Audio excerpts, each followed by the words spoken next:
Boa tarde, colegas, advogados da OAB, Subseção Bento Gonçalves. Estamos iniciando mais uma live dessa semana com o nosso querido colega e amigo Conrado da Linha. Seja bem-vindo. Nós estamos com um probleminha técnico que a doutora Ana, né? Sabe que aqui não tem doutor, né? Os pronomes de tratamento foram abolidos a este momento. Dessas lives. A Ana está tendo um problema de conexão aqui com a live, e para a gente não atrasar, nós vamos começar a nossa conversa, e eu, durante a transmissão, vou tentando colocar a Ana aqui online conosco. Conrado, seja bem-vindo. Obrigado por ter aceitado esse convite da Comissão de Estudos Jurídicos da Subseção de Bento. E para tratar de um tema tão relevante aí, que é a questão das micro e pequenas empresas e a recuperação judicial nesse período de pandemia. Te deixo para tu começar os trabalhos, para a gente não adentrar tanto. Temos pouco tempo para falar de uma coisa que tem muito assunto, né? Seja bem-vindo aí, Conrado, está contigo a palavra. Bom, em primeiro lugar, boa tarde, doutor Rodrigo. O Rodrigo, meu amigo de muitos e muitos anos, nosso querido presidente da OAB Subseção de Bento Gonçalves, a todos os nossos colegas advogados, a doutora Ana Júlia, minha amiga querida também, todos os nossos colegas queridos da OAB de Bento Gonçalves e do estado inteiro, e quiçá que não sejam advogados que estão nos assistindo. Para mim é uma honra, uma satisfação enorme estar podendo participar. Eu não digo nem live, eu digo mais desse nosso bate-papo, dessa nossa conversa aqui. Apareceu aqui para nós, Conrado. Tá aparecendo? Tá bom, então. Sem vídeo, eu vou ter que... Eu vou num lugar melhor. Vai via áudio. Então, eu queria agradecer profundamente a todos os nossos amigos, todos os nossos colegas, para nós começarmos esse bate-papo aqui num momento tão crucial e tão importante que é a recuperação judicial e sobre o rito especial para as micro e pequenas empresas, principalmente nessa época de pandemia que está tendo um efeito devastador nas economias. E eu estou à disposição de vocês para tudo que for necessário. Vamos só confirmar se a Ana está ao vivo conosco aí, Ana. Oi, Ana. Oi. Sim, agora eu estou tentando pegar uma conexão melhor, que a internet onde eu estava está bem ruim. Estamos ao vivo agora e só te aguardando para te ouvir neste momento. Tá, então agora tá melhor, consigo ouvir vocês direitinho. Então, fica à vontade para tu fazer as apresentações aí. Tá. Bom, gostaria de agradecer, então, a presença do Conrado. Nós ficamos muito honrados em tê-lo novamente, a Comissão de Estudos Jurídicos. Sempre e vamos falar um pouquinho, então, obrigada, da recuperação judicial, então, das micro e pequenas empresas, né, que com essa pandemia, eu acho que veio a afetar muitas empresas, né, não sei como é que estão. Com certeza. Por aí. Bom, é interessante, né, Conrado, a gente, antes de adentrar tecnicamente na questão da recuperação judicial, se tu puder, né, fazer um breve panorama da realidade econômica que as micro e pequenas empresas estão passando nesse momento aí, né? Com certeza. Bom, como eu vejo a situação, tá? A pandemia, na realidade, como para todos os outros negócios que ocorrem e estão em andamento aqui no Brasil, em qualquer lugar do mundo, assim, jamais isso era esperado, ninguém imaginava que fosse acontecer uma coisa dessas em pleno século XXI, mas cá estamos nesse cenário, né? Ele pegou todos nós de surpresa, né? Não diga que alguém estava esperando que isso fosse previsível, ou qualquer outra teoria tragicista ou coisa do gênero, mas assim, ninguém estava esperando isso acontecer, tá? E em decorrência disso, todos os setores da economia foram impactados, correto? Então, tanto o grande, o médio e o pequeno empresário, em decorrência das medidas restritivas, do isolamento social, ou por literalmente já estar tendo uma restrição de crédito, tá? por outros N motivos, vai acabar entrando numa espiral descendente. O que vai acontecer? O que está acontecendo na realidade? O grande empresário, ele sim, ele vai ter um estofo, ele vai ter um dinheiro em caixa que ele vai poder se segurar por um tempo X. Tá? Não vamos dizer ad eternum, porque nenhuma empresa se segura sem dinheiro. Agora, vocês já imaginam que nós já viemos de uma crise há muitos anos, já que o mercado não se desenvolve do jeito que deveria, a contento, digamos assim, e de uma hora para outra se interrompe toda a circulação de pessoas, se interrompe a circulação de bens de consumo, se interrompe tudo. E o que é considerado não essencial, tá, não funciona, está proibido de funcionar em nome do bem maior, que é a vida. Isso é indiscutível. O empresário brasileiro ainda não tem a cultura das boas práticas de governança. Tá? Então, assim, normalmente eles não têm um fundo de reserva para se precaver para qualquer espécie de intempérie, seja ela econômica, seja ela pandêmica ou coisa do gênero. Porque, infelizmente, qual é a cultura do empresário brasileiro? Estamos em épocas de vacas gordas, sendo bem um linguajar bem popularesco. Ok, maravilha, show de bola. Aí eles pegam, tá, e vamos comprar uma máquina nova, vamos comprar um outro caminhão. E ninguém pega e pensa o seguinte, olha, quem sabe a gente não faz uma reserva para evitar qualquer espécie de problema. Tá? Então, no momento em que a gente entra numa situação como essa, tu já vai perdendo dinheiro, tu já vai perdendo o teu dinheiro normalmente, quando tu vê, tu já não consegue pagar folha, tu não consegue pagar impostos, tu não tem de onde tirar dinheiro, e tu vai correr para a instituição financeira. E a instituição financeira vai te fazer N exigências para te liberar um valor X de dinheiro. Aí vem, digamos, no cenário ideal, se a pessoa consegue esse dinheiro, como é que ela vai pagar depois? Sim. Sério? Vai ter só... É importante aqui, né, Conrado, levar em consideração que houveram esse trabalho do governo em liberação de fundos, né, mas a burocracia para tu ter acesso ao dinheiro, né, nos bancos públicos é absurda, né? Absurda. Não só absurda, não só absurda, mas a questão é a seguinte, se nós formos observar, eu estava ouvindo no rádio, acho que foi essa semana passada, o Cindy Lojas teve que intervir, né, porque os bancos estavam, para ti tem, digamos, uma micro pequena empresa, para ter acesso a essa linha de crédito, o Pronamp, que está vindo do governo federal, eles estavam cobrando taxas de crédito do empresário, estavam obrigando a fazer a famosa venda casada, que todos nós sabemos que as instituições financeiras fazem, propondo seguro, propondo... tudo e mais um pouco, né? Todo tipo de contrato adesivo para te dizer, tu quer linha de crédito? Beleza, nós vamos te dar, mas em contrapartida tu vai pegar mais um produtinho nosso aqui, né? Então, isso para o pequeno empresário fica muito difícil, fica muito complicado. Não, até por a necessidade de garantias, né? Exato. Desconto de títulos obrigatoriamente no banco. Esse é um dos detalhes, né? Que tu tinha que fazer pelo menos a garantia de 40% a 50%, se não me engano, do montante que tu necessitaria. Sim. Cara, pensa como é que tu vai ter títulos a vencer na situação que tá, né?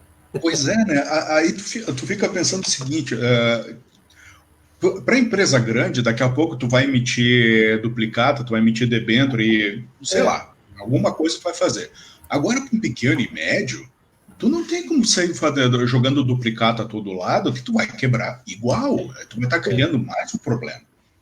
Então, eu fiz uma outra live esses tempos que até um amigo muito querido colocou, o Pronamp é só para inglês ver. Por enquanto está sendo.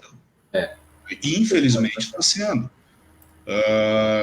Eu tenho uma visão muito liberal da economia. Eu acho que o Estado, quanto menos intervir na economia, melhor. Mas em momentos como esse, os bancos, as instituições financeiras não podem pegar e se agigantar para cima dos pequenos, sob o pretexto de, olha, eu te dou a linha de crédito que o governo está te dando, mas, em compensação, eu quero te vender mais um produto. Isso é inaceitável. Sim. Mas como tu falaste no início, né? Isso aí é uma experiência que ninguém esperava passar, né? Mas nós, principalmente a advocacia, ela tem que se readequar nesse sentido, quem trabalha com o direito empresarial ou na questão das recuperações judiciais, que tem muita coisa nova acontecendo e muitos métodos que vão ser modificados, né? Diversas situações que a gente encontrava normalmente no dia a dia, a gente vai ter que mudar para poder atingir os objetivos, né? Eu até comentei, eu não lembro com quem que eu comentei, falando especificamente até da advocacia.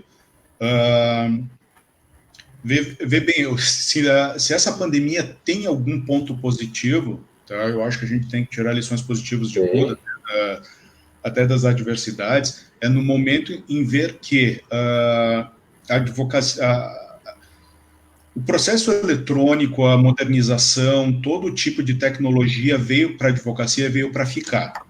Tá? Quem não acompanhar isso vai ficar para trás.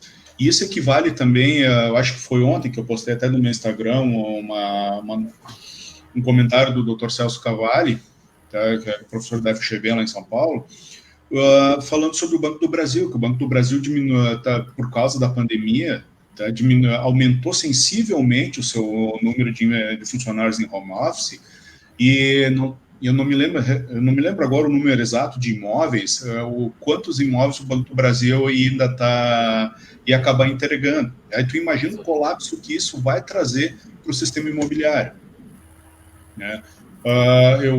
Eu ouvi dizer, eu não tenho como comprovar agora, que o Nubank ia manter a política de home office até o ano que vem. Estamos online. Seja bem-vinda, doutora. Aê, obrigada. Que bom. Bem-vinda, doutora. Olá, aí, Rodrigão. Fiz funcionar. Obrigado. Tem que chamar o Padrão, tem que recorrer a ele. E o Nubank já ia fazer essa questão do home office até para o ano que vem, estender até o ano que vem. Eu acho que a tecnologia veio ficar e para facilitar as nossas interações pessoais. Tá? Querendo ou não, nós vamos ficar cada vez mais dependentes da tecnologia. Não vejo isso com maus olhos, a não ser que haja sistemas de controle para se evitar fraudes. Só isso. De resto, a coisa tem que funcionar. Vamos evoluir. Com certeza, isso vai evoluir. Ana, tem gente dizendo que tá com saudade de ti aqui, ó, que tu não apareceu mais. Não apareci mesmo. Essa pandemia maluca aí, né?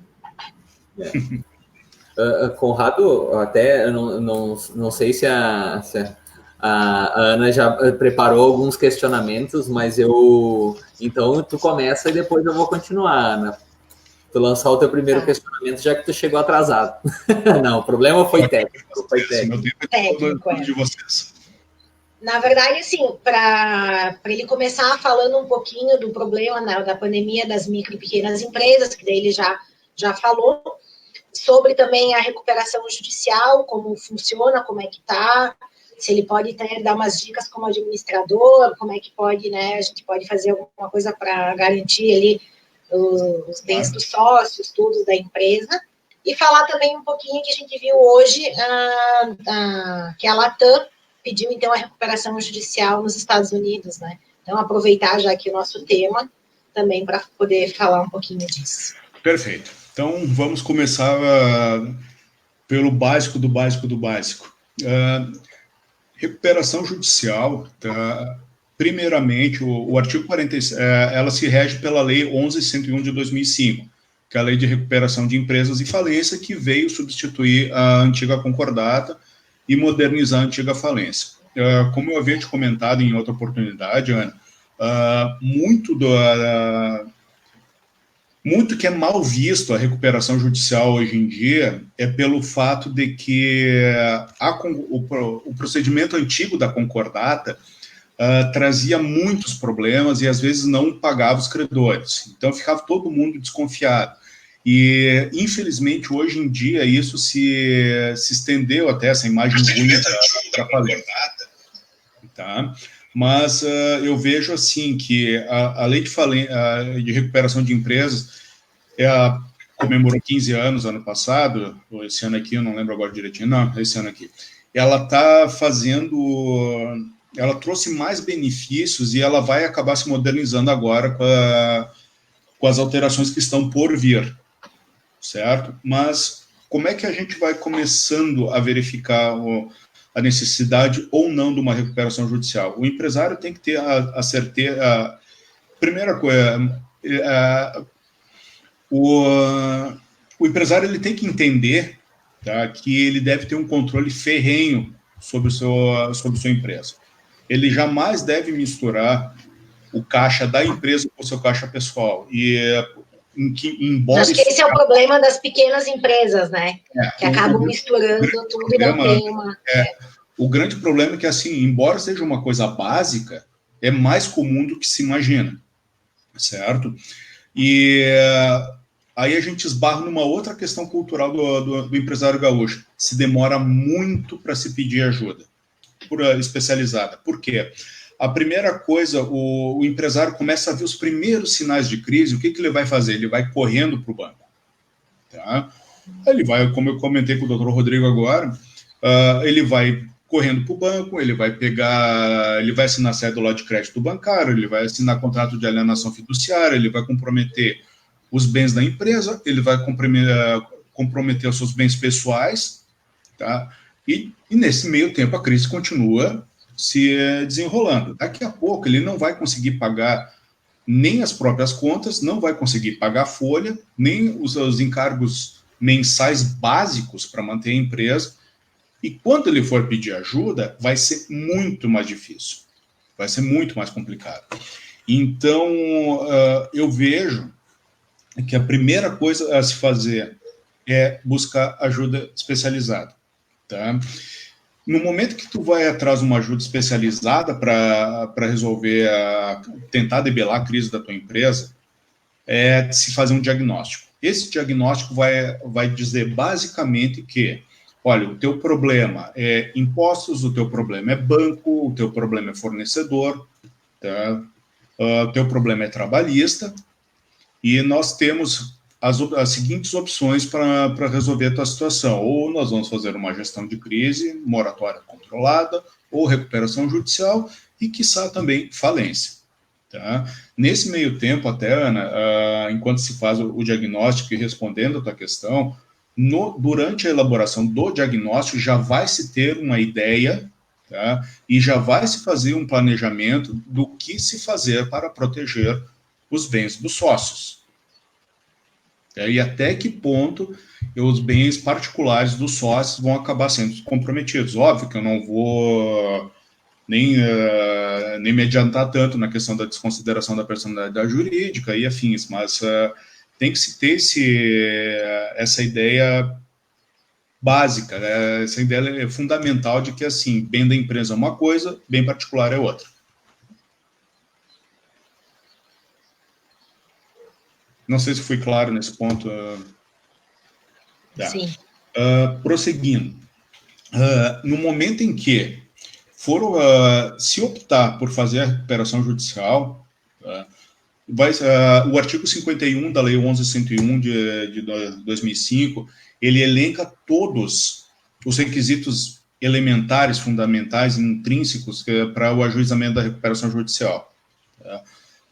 Tem que apresentar a lista de todos os credores, ou seja, trabalhista, banco... Estão me ouvindo? Tá. Trabalhistas, banco, fornecedores, tem que ver a questão dos impostos também, que é fundamental. Posteriormente a isso, nós vamos tem que se fazer todo o levantamento de documentos da empresa, tem que se apresentar tem que se apresentar obrigatoriamente os 3 últimos exercícios fiscais, Tá? Digamos, agora nós estamos em 2020, eu vou entrar com uma recuperação judicial, eu tenho que apresentar obrigatoriamente 2019, 2018, 2017, certo? Das declarações de imposto de renda, DRE e assim por diante. A ajuizada, preenchido todos esses requisitos, é ajuizada da recuperação judicial. Concluso o processo ao juiz, o juiz vai deferir ou mandar emendar a inicial. No melhor dos cenários, deferindo o processamento da recuperação judicial,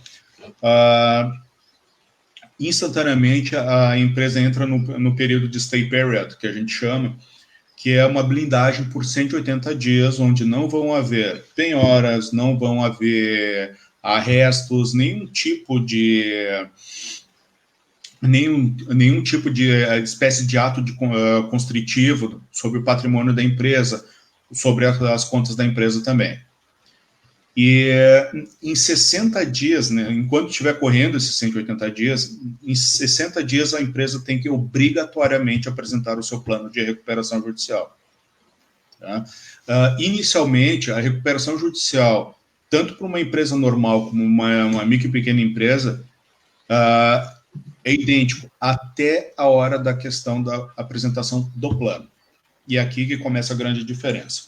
Para uma empresa normal, tá, se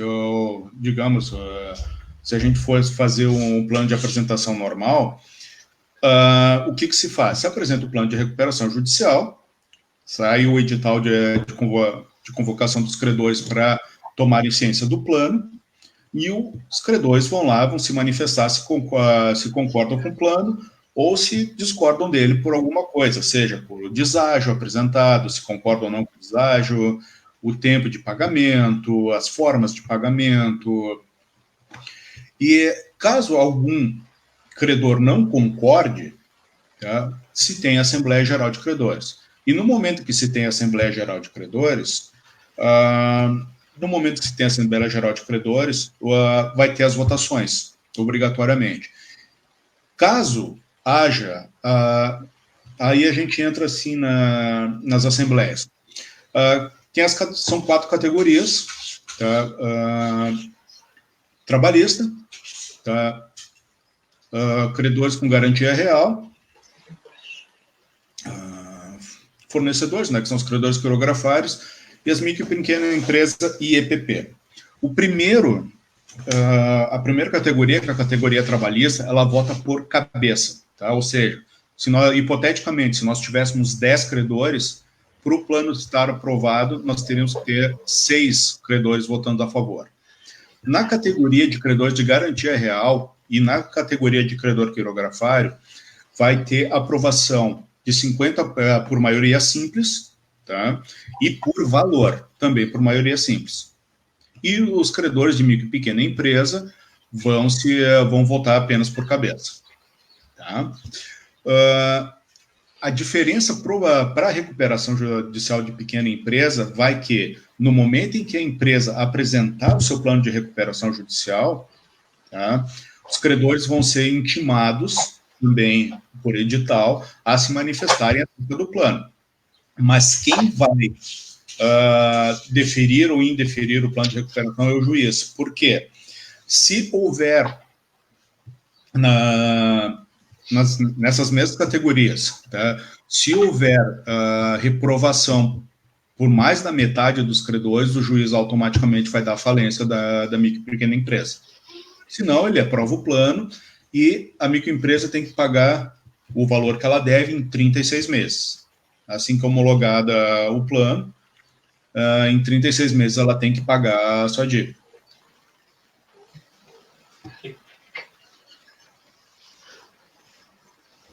Como a gente tem essa informalidade nas nossas lives, né? Claro. Até eu quero salientar aqui a participação dos nossos ex-presidentes, o doutor Felipe, o doutor Kleber, e também e o nosso presidente de São Lourenço do Sul aqui, que eles se gostam muito, né? E os comentários estão sendo muito interessantes sobre o assunto da live que a gente está tratando aqui, né? Se vocês se importarem de parar com isso, de ficar se elogiando no Facebook, a gente agradece, tá? Porque eu não estou conseguindo parar de rir aqui. Estou ouvindo o Conrado falar sério e tendo que rir aqui. Aproveitando esse pause, o Felipe, nosso presidente Felipe Possamay, ele fez até um questionamento aqui. A gente entrou tecnicamente na questão das recuperações, né? Mas o Felipe fez uma incógnita, sinceramente.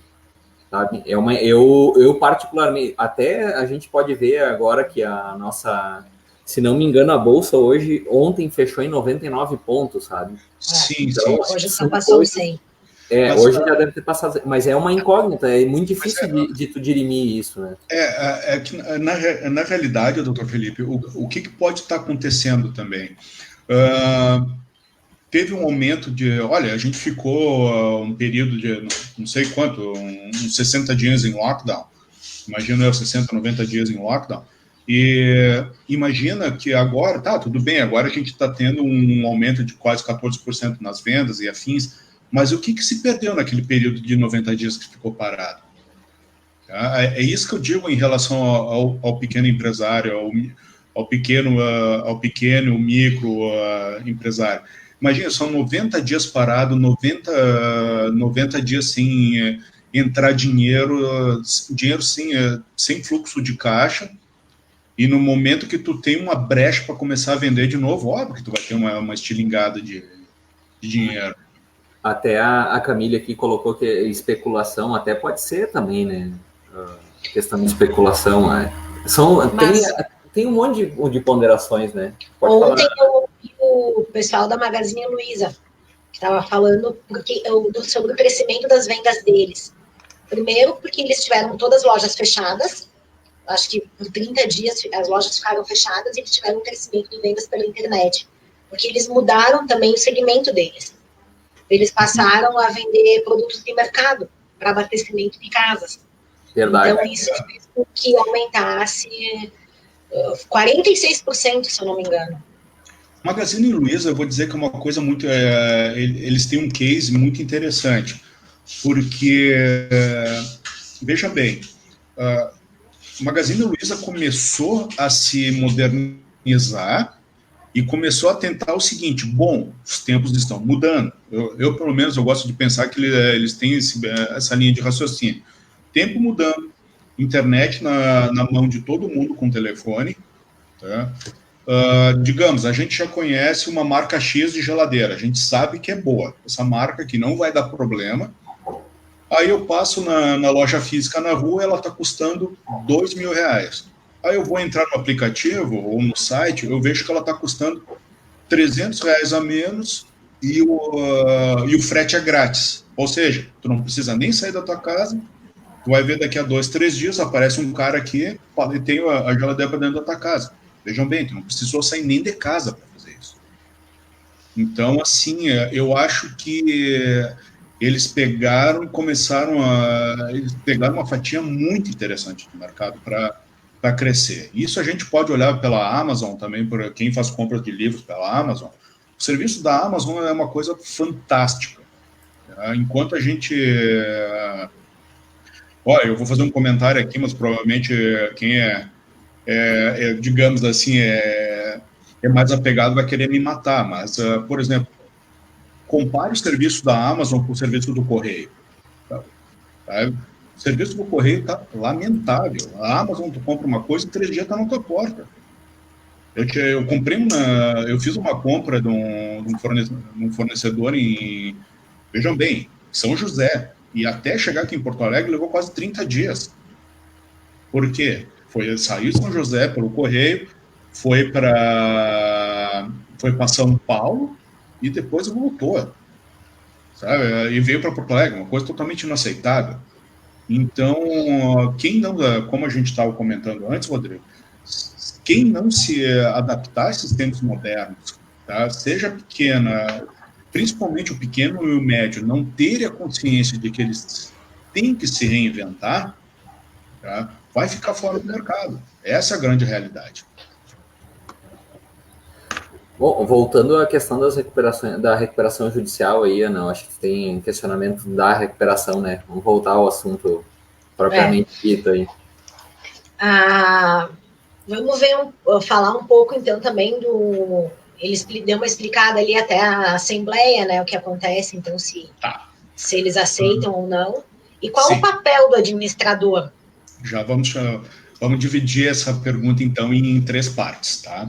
Numa recuperação judicial de limitada, de SA, a Assembleia Geral de Credores ela é convocada quando algum dos credores não aceitarem o que está proposto no plano. Tá? Isso é muito comum. Tá?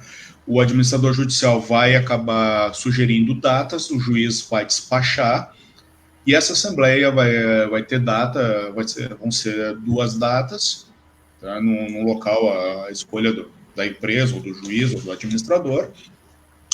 E nessa Assembleia, tá? Tem que ter 50%, tem que ter maioria simples em cada categoria, tá? Para formar quórum e instalar a Assembleia. Instalada a Assembleia, normalmente a empresa, através dos seus advogados, vai explicar o plano, como o plano funciona, como vai ser pago, como cada categoria vai receber, certo?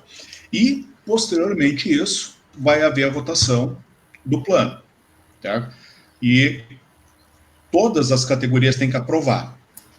Tá? Se alguma categoria não aprovar, tá? Relembrando que as categorias são trabalhistas, garantia real, quirografários e micro e pequena empresa. Tá? Havendo uma recuperação judicial com todas as categorias, se uma dessas não aprovar, falência. E na recuperação judicial pelo rito especial para as micro e pequenas empresas, no momento em que for a empresa apresentar o plano de recuperação judicial, tem que haver a publicação do edital do plano de recuperação, tá? Onde os credores vão ter acesso ao plano e eles vão se manifestar se concordam ou não, correto? E também vai ser a mesma situação, todos vão ter que aprovar o plano por maioria simples. Tá? Se houver reprovação em alguma categoria, o juiz vai acabar decretando a falência. Tá? Na recuperação normal, temos assembleia. Na micro e pequena empresa, não temos assembleia. Que é o rito especial, né, Conrado? Exatamente. Sim. E quantas, até agora, assim, mais ou menos, a proporção de recuperação que são decretadas falência? É a maioria ou a minoria? Depende, porque assim, ó, cada empresa é um caso, certo? Nós tivemos crescimento, tanto em maio, abril, maio e junho, nós tivemos aumento de recuperações judiciais e aumento de falências. Comparado ao ano passado, elas até diminuíram um pouco, eu digo. Mas a tendência é que vai haver um crescimento disso, tá? E eu defendo, olha, eu estou jogando contra o meu patrimônio, tá? Mas eu defendo que, assim, embora a recuperação judicial seja para todos, nem sempre ela vai ser a saída ideal para cada empresário. Porque tem que se ter uma ideia fixa desde o início, tá? E a consciência de que, se alguma coisa não sair a contento, vai ocorrer a falência. Você vê uma pergunta do Felipe aqui, bem pertinente, né, para ti, Conrado. Vou colocar aqui, se nesse período de pandemia, efetivamente, houve um aumento do número de processos de recuperação judicial. Sim, houve. Tá? Eu até estava comentando com a Ana Júlia, antes de nós começarmos a live aqui, que os pedidos de falência, eles aumentaram 28,9% em junho ante maio, né? Isso eu estava vendo no Boa Vista. E na mesma base de comparação, né, os pedidos de recuperação, eles avançaram 82,2%, enquanto as falências decretadas e as recuperações judiciais deferidas subiram 93% e 103% respectivamente, né? Se nós lembrarmos junho de 2019, para quem trabalha nessa área aqui, os pedidos de falência, eles avançaram 87% comparado com esse mesmo período, e os de recuperação judicial 44,6%. Né? Já as falências decretadas e as recuperações judiciais deferidas, elas tiveram uma alta de 70%, mais de 70%, e 123%, respectivamente, né? Se a gente for observar, um número muito grande. Só no primeiro semestre desse ano aqui, deixa eu ver, eu acho que as falências tiveram um decréscimo de 14,5%, quase 15%, uma coisa assim. E no ano, comparado ao ano passado, certo? Mas, em contrapartida, a recuperação, os pedidos de falência, tá? Eles subiram 34%.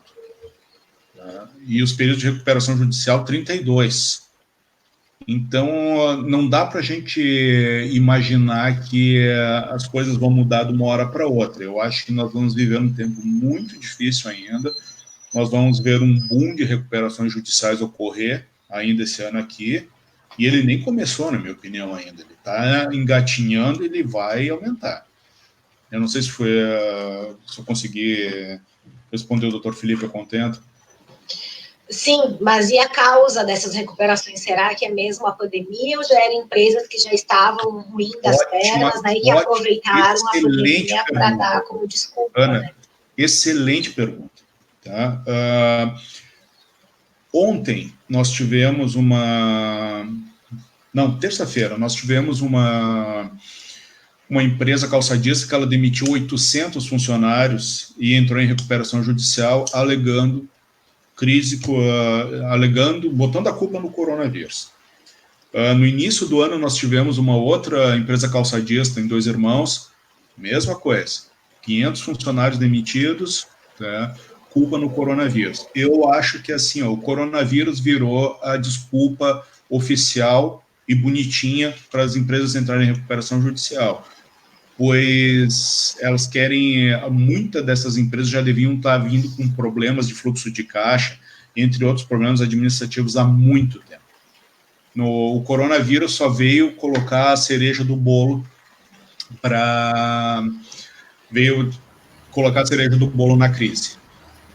O Kleber fez um questionamento aqui pertinente, nosso sempre-presidente também, Kleber, que participa bastante. Kleber, nosso ex-presidente, nosso querido amigo. E a tua futuro papai. Pai do ano. E se a tua perspectiva é de aumento de recuperações ou falências, de recuperação ou só de falência, pura e simplesmente? Eu acho que os dois. Eu vejo pelos dois lados, pela seguinte questão. Enquanto algumas empresas vão buscar recuperação judicial para tentarem reverter a crise, outras já vão estar num quadro tão ruim que a falência vai ser a única saída. E ainda se tem, infelizmente, aqui no Brasil, tá? Não só aqui no Rio Grande do Sul, ou na nossa região, mas é uma cultura muito temerária que existe no Brasil, que o empresário tem aquela solução mágica. Vamos abrir outro CNPJ. A tua atividade vai ser a mesma, tá? O teu modo de operação vai ser o mesmo. Quando o empresário vê, ele está com 2 CNPJ em crise. Né? E vai ter muita encerramento irregular de empresa, já está ocorrendo, inclusive. E o empresário, às vezes, não tem a dimensão de quão prejudicial é isso, pelo fato de que, imagina, se ele simplesmente fecha as portas e deixa tudo correr. Tá? Infelizmente, não é assim. A falência vai perdurar por anos. Qualquer credor pode pedir a falência do seu devedor. Tá? Isso a lei garante. Não, óbvio que não é o procedimento mais drástico, mas dependendo do caso é uma possibilidade. Mas a tendência, Dr. Kleber, é que realmente haja um aumento muito grande de recuperações judiciais, que ainda está por vir, e de falências também. Vai contigo, Ana. E da lei que era para ter, por enquanto acho que é só um projeto de lei, né, para beneficiar os micro e pequenos empresários também, que não saiu, não veio, não. Eu estava conversando com o Dr. Rodrigo antes, Ana, antes de conseguir eles ligar a câmera, o que acontece? Estão tendo programas de ajuda aos empreendedores. E quando a gente fala do Pronamp, especificamente para as micro e pequenas empresas, o que está acontecendo? O Cindy Lojas, na semana passada, já teve que intervir, tá? Estava ouvindo isso na Rádio Gaúcha, porque os bancos já estavam fazendo vendas, coagindo os microempreendedores a contratar outros produtos. Veja bem, o governo federal abre uma linha de crédito, tá? Abre uma linha de crédito para os bancos passarem para os microempreendedores linhas de crédito para poderem superar a crise. E os bancos estavam realmente colocando produtos a mais, vendendo seguro, colocando taxas de adesão, pedindo N garantias.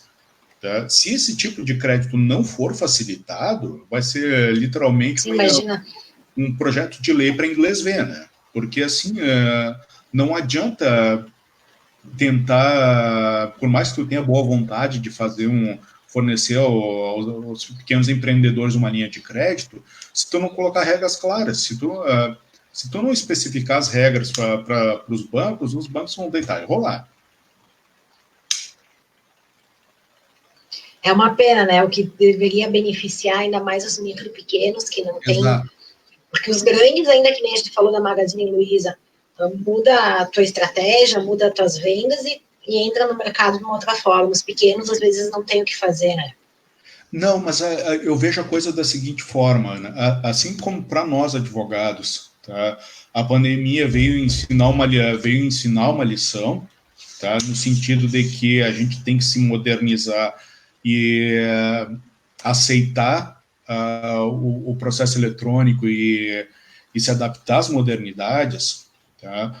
Da mesma forma, o case da Magazine Luiza deixa muito claro, tá, a visão de mercado.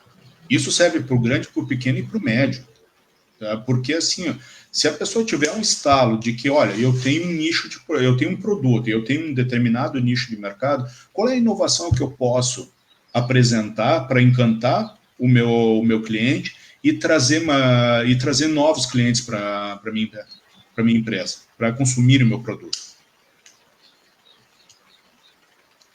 Daí, só para vamos mudar um pouquinho de assunto, mas acho que temos que falar também, a gente citou antes e acabou não conversando, sobre o pedido de recuperação, então, da Latam, né, que casualmente foi hoje, então, no dia da nossa live. Eles fizeram nos Estados Unidos, porque a princípio o sistema é mais fácil e tal. Não sei se quer falar um pouquinho também sobre isso. Na realidade, assim, ó, eu gosto de...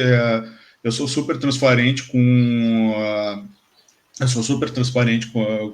todos, e eu ainda não me aprofundei em relação ao pedido da Latam.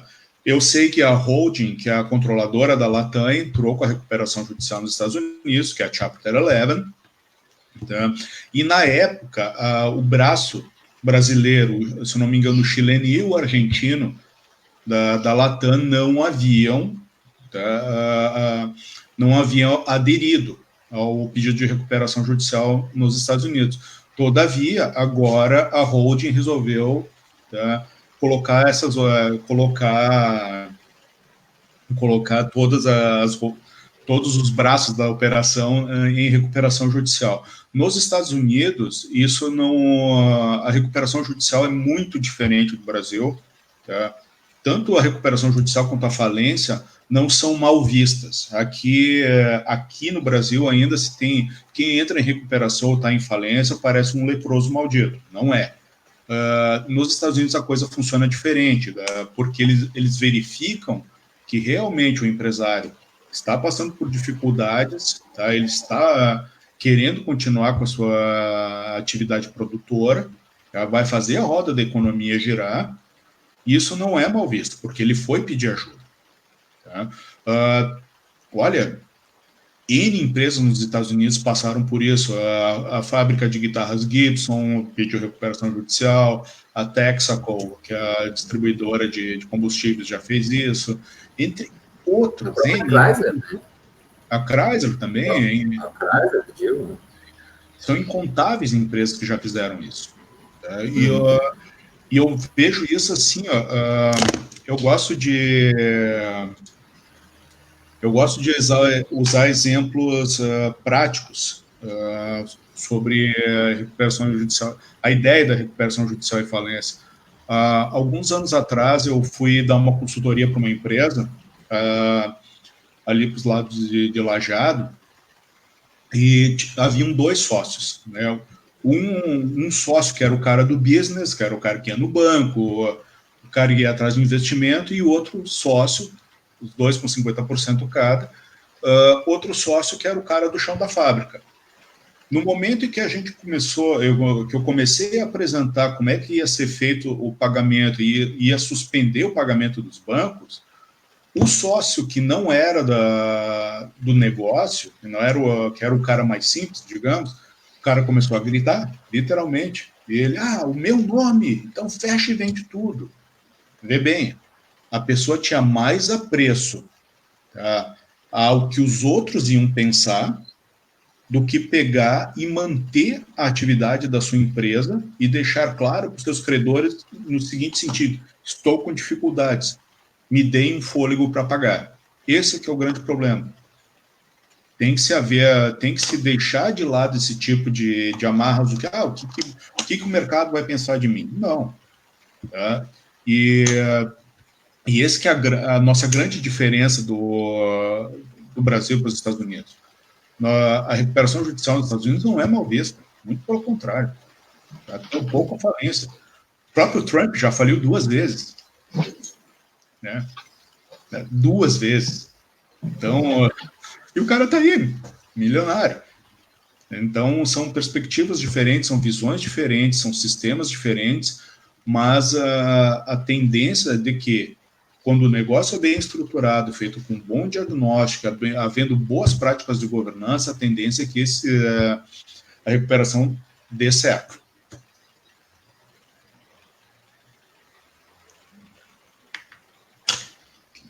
Vamos ver aqui, ó. Tem algum questionamento aqui? Vamos ver. Eu ia levantar aqui o do presidente Dani, lá de São Lourenço. Ele fez um questionamento sobre as pequenas empresas optantes pelo Simples Nacional aí, Conrado. O que é a tua opinião nesse sentido? Deixa eu ver. Pequenas empresas optantes pelo Simples Nacional estão com a ideia de dar baixa no CNPJ para abrir 2 ou 3 empresas individual, tendo grande... Doutor Denis, qual é o grande problema? Qual é o grande problema? Tá? Veja bem, no momento em que, digamos, tu baixa o teu CNPJ e tu abre outro CNPJ, pode ser por empreendedor individual, a tua, digamos assim, o teu negócio vai continuar o mesmo. Digamos, tu tem uma transportadora, tá? Hipoteticamente. Aí, empresa em dificuldade, vamos baixar o CNPJ e vamos abrir a Conrado Transportes, empresa individual. O teu segmento de mercado vai ser o mesmo. Digamos que haja falência do teu CNPJ, vai estender os efeitos da falência para a empresa individual, é a mesma coisa. O segmento de mercado vai continuar o mesmo, eles vão ver, mas só um pouquinho. A Metalúrgica Rodrigo Limitada não existe mais, mas agora existe a Rodrigo empresa individual e continua fazendo serviço de metalurgia. Aí tu vai aplicar a teoria da desconsideração da personalidade jurídica, vai demorar isso, com certeza vai, mas vai cair a casa igual em 2 toques. Tá? Abrir outro CNPJ, além de... Pode parecer no primeiro momento simples, mas não é. Eu acho um erro muito, muito perigoso. Ana, se tu me permite, eu vou passar na tua frente e fazer a pergunta do Kleber ali também, que ele questionou que num país legislado por MPs atualmente não tem segurança de novas MPs que venham a tratar de recuperação, reflexibilizando os pressupostos das recuperações? Não acho isso. Por quê? Nós temos o projeto de lei, o PL 1399, tá, que ele está fazendo a reforma da recuperação judicial e falência, ok? E então, assim, ele já foi aprovado pela Câmara, e ele foi remetido ao Senado para discussão. Ele deveria ter tramitado mais rápido, com certeza. Tá? Ele deveria já ter sido aprovado para surtir efeitos, com certeza. Porque não adianta colocar medida provisória em cima de uma lei tão complexa como a lei de recuperação de empresas, para daqui a um tempo essa MP cair, tá? E o problema vai continuar. Então, a tendência é que, embora o momento seja de muita urgência, eu entendo que a gente deva prosseguir com as discussões para se fazer uma boa tramitação do projeto, para posterior aprovação e sanção, para literalmente resolver os problemas que estão na lei atual, que realmente a demora, tem que haver alguma modernização, entre outros setores. Fica à vontade aí, Ana. Não. Já, as minhas perguntas já esgotaram. Até levantando aqui que o Kleber trouxe, que a gente estava falando da Latam, né? Que teve a falência da Avianca, né? A Avianca, a falência não começou lá, começou no Brasil a falência dela, né? Sim. Apesar dela ser colombiana, a falência foi aqui, né? Sim, mas qual é o grande problema em empresas de aviação? Tá? A gente tem um mercado, um sistema regulatório, ao meu ver, atrasado. Tá? As políticas não são muito claras. Então, o preço do combustível de aviação, do querosene de aviação, é impraticável. E não há estímulos para as coisas se tornarem mais baratas e melhores.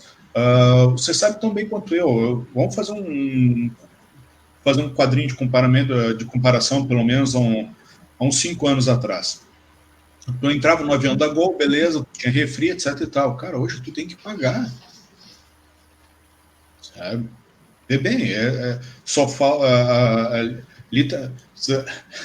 Fazendo até uma piada, né? Quando nós éramos adolescentes, a gente pegava o ônibus para ir de Bento a Porto Alegre, a gente parava ali nas cidades, né? O Pinga-Pinga parava nas cidades, entrava o tiozinho com a cesta, cheio de coisa para vender. É literalmente a mesma coisa.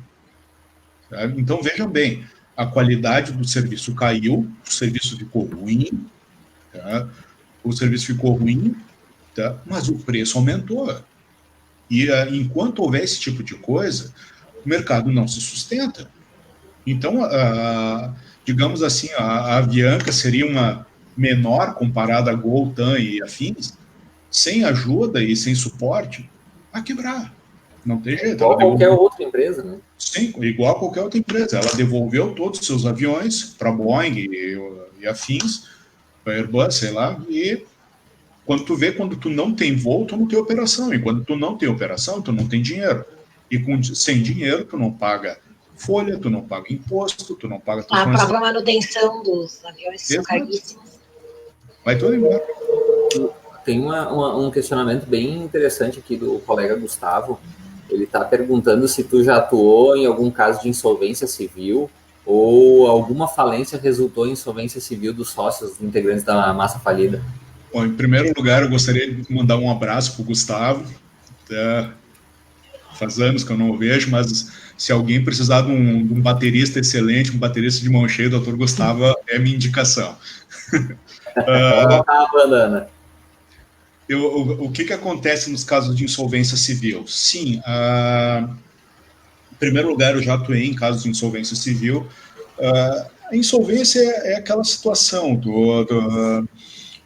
a pessoa vai pedir, vai se declarar falido, entre aspas, se tiver dinheiro para pagar, a maioria das pessoas não faz isso, tá? E vai, digamos, se nomeia o administrador, e faz anos que eu não faço uma insolvência civil, mas se não me engano é 30% do que a pessoa arrecadar por mês vai ser usado para pagar os credores, né? Mas aí eu fico pensando, no momento que o cara está quebrado, falido e literalmente sem R$1 no bolso, como é que ele vai separar 30% do que ele ganha ou qualquer outro tipo de percentual que ele ganha para pagar os credores? Ele não vai. Então, assim, é ainda difícil ver processos de insolvência civil, né? Quem sabe com uma nova reforma da lei, com as reformas que estão vindo para a lei, a coisa vai se tornar um procedimento mais fácil, porque aí a própria pessoa vai se recuperar, né? E complementando até a pergunta aqui do Gustavo, se alguma falência resultou também em insolvência civil do sócio.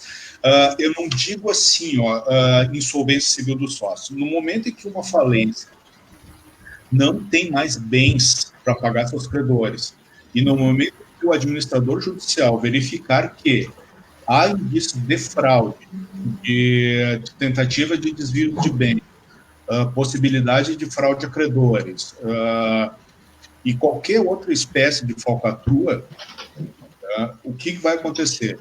Ele vai pedir para o juiz aplicar o previsto no artigo 50 do Código Civil, a desconsideração da personalidade jurídica, e automaticamente vai avançar para cima dos bens dos sócios. Muito oportuna a pergunta do Gustavo também, por causa que, assim, a gente fazendo um link com a recuperação judicial e com a falência, no momento em que a gente ajuiza a recuperação judicial, obrigatoriamente tem que se apresentar todos os bens da empresa e todos os bens dos sócios. Tá?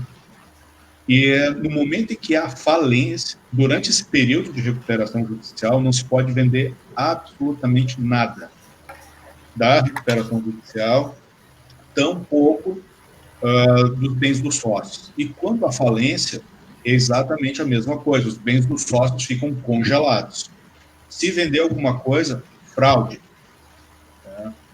Então, normalmente, eu estou atuando numa falência numa outra comarca, em que o meu cliente precisa liberar alguns bens para poder girar a empresa dele. Ele já não é mais sócio, faz 20 anos, e a gente está jogando com o juiz, demonstrando que ele não tem mais participação na sua sociedade, e a gente apresenta alguma garantia, enquanto o processo falimentar está tramitando. Mas eu vou ser franco com você, sabe? Não há inocentes em processo de recuperação e falência. Quando se há essa questão de avançar para cima dos bens dos sócios, é porque houve algum problema muito sério. Uma falência, quando é bem conduzida, eu tive um case aqui em Porto Alegre, que nós ajuizamos a recuperação judicial, era uma construtora. No tramitar da recuperação, a gente viu que a gente não ia conseguir dar a volta, nós optamos pela autofalência da empresa, fizemos toda a boa gestão das dívidas, nós pagamos todas as dívidas trabalhistas, pagamos todas as dívidas bancárias, pagamos todos os fornecedores e quitamos impostos. E ainda o dono da empresa, que ficou com seus bens bloqueados, não vou mentir, por 5 anos, ele conseguiu a liberação e saiu com excelente dinheiro no bolso ainda. Não sei se foi claro. Sim. Não, demora um pouquinho para habilitar o microfone aqui. Bom, nós estamos chegando no final do nosso tempo da live aí, né? Eu vou deixar para a Ana, como a nossa mulher, neste ato, para começar com os nossos finalmentes aí. Fica à vontade, Ana. Não, só gostaria, então, de novamente agradecer a presença do colega e amigo Conrado, e do presidente, né, nosso querido Rodrigo, que também está sempre presente aí nas nossas lives, como mediador e auxiliador. Tô quase um David Letterman aí, cara, pelo amor de Deus. Muito obrigada, foi muito legal. E vamos ver, daqui a pouco a gente faz mais uma. Tomara que a próxima a gente consiga fazer ao vivo, né? Bom, foi legal lá na série. Mim, com certeza, estou à disposição dos amigos sempre. Para mim é uma satisfação, tá, ver pessoas que eu conheço a vida inteira, tá, a gente se conhece desde criança, e é uma satisfação que a gente possa se encontrar não só pessoalmente, como profissionalmente, e principalmente nós fazemos essa troca de experiências que nos engrandecem. E eu, sendo filho de professores, eu defendo muito essa situação que o conhecimento tem que ser compartilhado. E para mim é uma satisfação muito, muito grande de ter contato com os meus colegas de profissão, de ter contato com os amigos e de dividir a pouca experiência que eu tenho. E eu vou estar sempre à disposição de vocês. Pode ter certeza que no momento que vocês chamarem, eu vou estar disponível 100%. Muito obrigado, pessoal. Muito Nós obrigado. agradecemos. Legal. Amém. E em nome da subseção da OAB, quero te agradecer, Conrado, pela participação nessa nossa live, sempre um parceiro. O ano passado a gente teve uma ao vivo, né, Ana? Também pela Comissão de Estudos Jurídicos, né? É um privilégio a gente poder trocar conhecimento, isso é importantíssimo, e uma das funções da OAB também é essa, da gente disseminar o conhecimento para a advocacia, até porque nesse caso das recuperações judiciais, é um assunto que não é tão difundido na nossa advocacia de Bento Gonçalves, e até mesmo na universidade a gente não tem essa oportunidade de conhecer profundamente como é a recuperação judicial, né?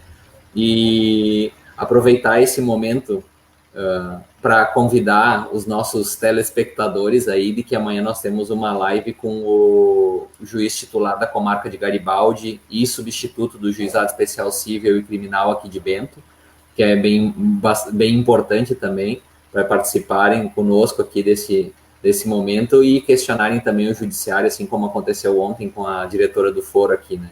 Conrado, mais uma vez, muito obrigado. Ana, muito obrigado. Eu sei que foi difícil, né? Não estava fácil, né? Mas deu tudo certo. Foi difícil. Tive que recorrer ao computador do Leandro. Gente, muito obrigado. Um bom resto de semana para vocês. Foi um prazer e um privilégio estar aqui. E a todas as pessoas que participaram conosco aqui, apesar das discussões entre os nossos ex-presidentes aqui, presidentes das sessões. Mas isso que é importante, a gente está conectado com todos. Só a gente entrando na brincadeira até com nossos queridos ex-presidentes, nós temos que ver quem vai ser o mais bonito, né? Tu tá fora, tu é quase modelo, né? Então tá, gente. Um grande abraço para vocês. Obrigado novamente, um grande abraço. Contem comigo. Sempre. Um abração na Helena, Ana. Até mais. Pode deixar, obrigada. Tchau. Tchau, tudo bom. Tá bom, beijo.